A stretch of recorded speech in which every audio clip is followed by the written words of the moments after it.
홈플러스가 기업회생 절차에 들어가면서 사놓은 상품권이 휴지 조각이 되고 홈플러스가 망하는 거 아니냐는 우려가 커지고 있어요. 멀쩡해 보이던 홈플러스가 왜 갑자기 기업회생 절차에 들어간 걸까요?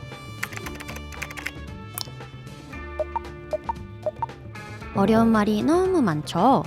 그래서 스브스 뉴스가 쉽게 정리해보았습니다. MBK 파트너스는 투자자들을 모아 사모펀드를 굴리는 운용사예요. 사모펀드의 사모는 사사로울사의 모을모, 사적으로 모인 펀드를 말하는데요. 누구나 소액으로 쉽게 살 수 있는 펀드와 다르게 사모펀드는 소수의 돈 많은 투자자들의 투자금을 모아 기업 등에 투자하는 펀드입니다. 그래서 사적으로 모인 펀드인 것.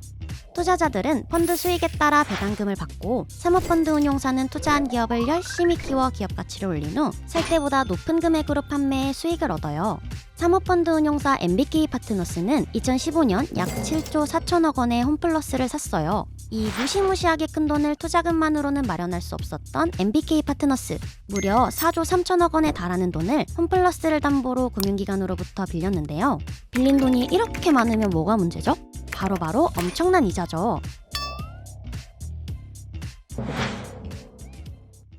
MBK 파트너스는 여러 점포를 닫고 땅까지 팔며 빚을 갚았지만 팬데믹 시절 폭발적으로 성장한 이커머스 업체들과의 경쟁 상황 속에서 홈플러스의 영업이익은 결국 마이너스가 돼 최근 3년 연속 적자를 기록하고 맙니다.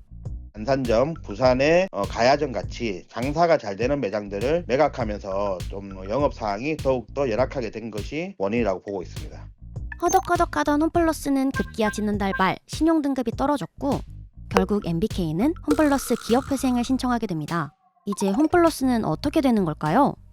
채무 갚는 게 유예되고 유예되는 기간 동안에 법원이 중재를 해서 부채를 일부 탕감을 하는 식의 그런 조정 절차를 밟게 되는 것이죠. 회생 절차에 들어가면은 홈플러스의 평판이 굉장히 나빠지기 시작해요. 그 이후에 돈을 빌려주려고 하는 사람들도 잘 없을 수도 있고 하기 때문에 그럼 당연히 돈 빌려준 금융기관들, 개인 투자자들 문제가 생기겠죠.